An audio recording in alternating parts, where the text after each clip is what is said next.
ಎಲ್ಲರಿಗೂ ನಮಸ್ಕಾರ. ನಾನು ರಾಧಾ. ಇವತ್ತಿನ ರೆಸಿಪಿ ತೊಗರಿಕಾಳು ಉಪ್ಪಿಟ್ಟು. ಎಲ್ಲರೂ ಉಪ್ಪಿಟ್ಟು ಅಂದರೆ ಉಪ್ಪಿಟ್ಟ ಅಂತ ಅಂದ್ಕೊಳ್ತಾರೆ. ಅಂಥವರಿಗೋಸ್ಕರನೇ ಇವತ್ತು ಉಪ್ಪಿಟ್ಟು ಮಾಡ್ತಾಯಿದ್ದೀನಿ. ತುಂಬ ರುಚಿಯಾಗಿ ಸ್ವಾದಿಷ್ಟವಾಗಿ ಮಾಡಿದ್ರೆ ಎಲ್ಲರೂ ಇಷ್ಟಪಟ್ಟು ತಿಂತಾರೆ. ಆದರೆ ನಾರ್ಮಲಾಗಿ ಉಪ್ಪಿಟ್ಟು ಮಾಡ್ತಾನೆ ಇರ್ತೀವಿ. ಆದರೆ ಅವರೆಕಾಯಿ ತೊಗರಿಕಾಯಿ ಸೀಸನ್ ಬರುತ್ತಲ್ಲ, ಆಗ ಹಾಕ್ಬಿಟ್ಟು ತೊಗರಿಕಾಯಿ ಹಾಕ್ಬಿಟ್ಟು ಮಾಡಿದ್ರೆ ಎಲ್ಲರೂ ಇಷ್ಟಪಟ್ಟು ಉಪ್ಪಿಟ್ಟು ತಿಂತಾರೆ. ಅದಕ್ಕೋಸ್ಕರನೇ ಇವತ್ತು ಸ್ವಾದಿಷ್ಟವಾಗಿ ತುಂಬ ರುಚಿಯಾಗಿ ಹೇಗೆ ಮಾಡೋದು ಅಂತ ನೋಡೋಣ.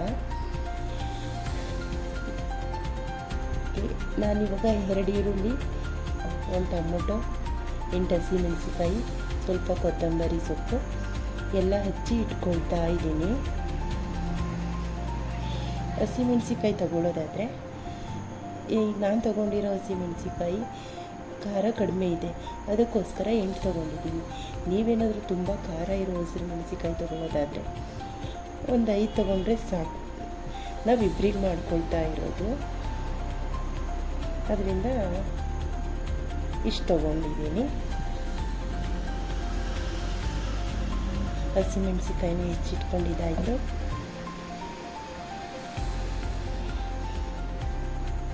ಕೊತ್ತಂಬರಿ ಹೆಚ್ಚಿಟ್ಕೊಳ್ಳೋಣ.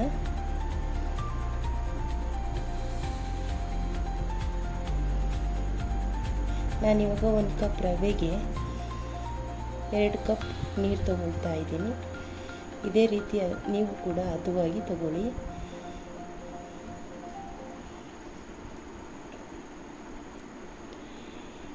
ಈಗ ಹೇಗೆ ಮಾಡೋದಂತ ನೋಡೋಣ. ಸ್ಟವ್ ಆನ್ ಮಾಡಿಕೊಂಡು ಒಂದು ಪ್ಯಾನ್ ಇಟ್ಕೊಂಡು 1 ಕಪ್ ರವೆನ ಚೆನ್ನಾಗಿ ಬಡಿಸ್ಕೊಡಿ.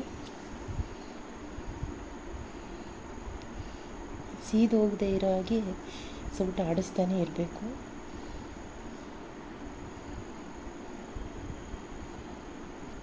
ಹೀಗೆ ಚೆನ್ನಾಗಿ ಫ್ರೈ ಮಾಡ್ಕೊಳ್ಳಿ. ಫ್ರೈ ಮಾಡ್ಕೊಂಡಿದ್ದಾಗಿದ ತಕ್ಷಣ ಬೇರೆ ತಟ್ಟೆಗೆ ಎತ್ಕೊಂಡಿದ್ದಾಯಿತು. ಈಗ 1 2 ಸ್ಪೂನ್ ಎಣ್ಣೆ, 1/2 ಸ್ಪೂನ್ ಸಾಸಿವೆ, ಕಡಲೆಬೇಳೆ, ಉದ್ದಿನಬೇಳೆ, ಜೀರಿಗೆ ಹಾಕ್ಕೊಂಡು ಎಲ್ಲ ಫ್ರೈ ಮಾಡ್ಕೊಳ್ಳಿ. ಕರಿಬೇವು ಸೊಪ್ಪು ನಾನು ಒಣಗಿಸಿ ಮಡಿಕೋತೀನಿ, ಅಂದರೆ ಸೀದು ಸಿಗೋಲ್ಲ. ಅದರಿಂದ ಈರುಳ್ಳಿನ ಹಾಕ್ಕೊಂಡು ಚೆನ್ನಾಗಿ ಫ್ರೈ ಮಾಡ್ಕೊಳ್ಳಿ. ತೊಗರಿಕಾಳನ್ನು ಹಾಕ್ಕೊಂಡು ಚೆನ್ನಾಗಿ ಫ್ರೈ ಮಾಡ್ಕೊಳ್ಳೋಣ. ಹಸಿಮೆಣಸಿಕಾಯಿ ಹಾಕ್ಕೊಂಡು ಚೆನ್ನಾಗಿ ಫ್ರೈ ಮಾಡ್ಕೊಳ್ಳೋಣ.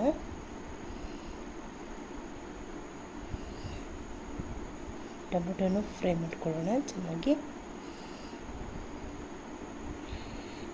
ನಂತರ ಟೇಸ್ಟಿಗೆ ತಕ್ಕಷ್ಟು ಸ್ವಲ್ಪ ಉಪ್ಪು ಹಾಕ್ಕೊಳ್ಳಿ.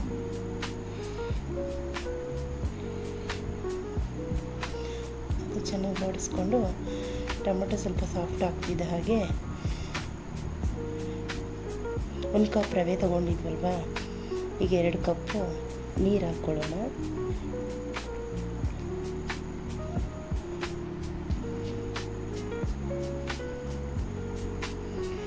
ಈಗ ಸ್ವಲ್ಪ ರುಚಿಗೆ ತಕ್ಕಷ್ಟು ಉಪ್ಪು ಹಾಕ್ಕೊಂಡು ಪ್ಲೇಟ್ ಮುಚ್ಚಿ ಕುದಿಯೋಕೆ ಬಿಡೋಣ. ತೊಗರಿಕಾಳು ತುಂಬ ಚೆನ್ನಾಗಿ ಬೇಯಬೇಕು, ಬೇಯೋವರೆಗೂ ಬಿಡೋಣ. ಇವಾಗ ತೊಗರಿಕಾಳು ಬೆಂದಿದೆಯಾ ಸ್ವಲ್ಪ ನೋಡೋಣ.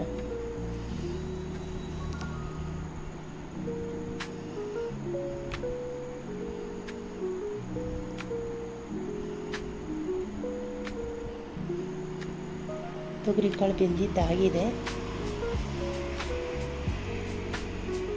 ಚೆನ್ನಾಗಿ ಬೆಂದಿದೆ ತೊಗರಿಕಾಳು.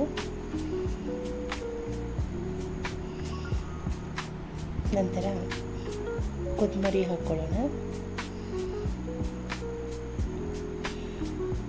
ತುರಿದ ತೆಂಗಿನಕಾಯಿ ಕೂಡ ಹಾಕ್ಕೊಳ್ಳೋಣ. ಚೆನ್ನಾಗಿ ತಿರುಗಿಸ್ಕೊಳ್ಳೋಣ. ತಿರುಗಿಸ್ಕೊಂಡ ನಂತರ ಹುರಿದಿಟ್ಕೊಂಡಿದ್ವಲ್ಲ ರವೆನೂ ಹಾಕ್ಕೊಳ್ಳಿ. ರವೆನ ಹಾಕ್ಕೊಳ್ತಾ ಒಂದು ಸ್ವಲ್ಪನೂ ಗಂಟಿಲ್ಲದ ಹಾಗೆ ತಿರುಗಿಸ್ಕೊಳ್ತಾ ಹೋಗೋಣ.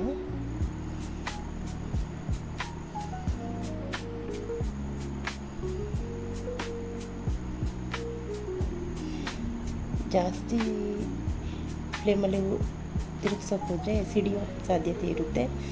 ಅದರಿಂದ ಲೋ ಫ್ಲೇಮಲ್ಲಿ ಇಟ್ಕೊಂಡು ತಿರುಗಿಸ್ಕೊಳ್ಳಿ. ನಂತರ ಲಿಡ್ನ ಕ್ಲೋಸ್ ಮಾಡಿಬಿಟ್ಟು ಹರಳೋಕೆ ಬಿಡೋಣ ಉಪ್ಪಿಟ್ಟನ್ನ. ಈಗ ನೋಡಿ ತುಂಬ ರುಚಿಕರವಾಗಿ ಸ್ವಾದಿಷ್ಟವಾಗಿ ಉಪ್ಪಿಟ್ಟು ತಯಾರಾಗಿದೆ. ನೀವು ಕೂಡ ನೋಡಿ ಮಾಡಿ ಹೇಗಿದೆ ಎಂದು ಕಮೆಂಟ್ ಮಾಡಿ. Please subscribe and like and comment, share. Thank you.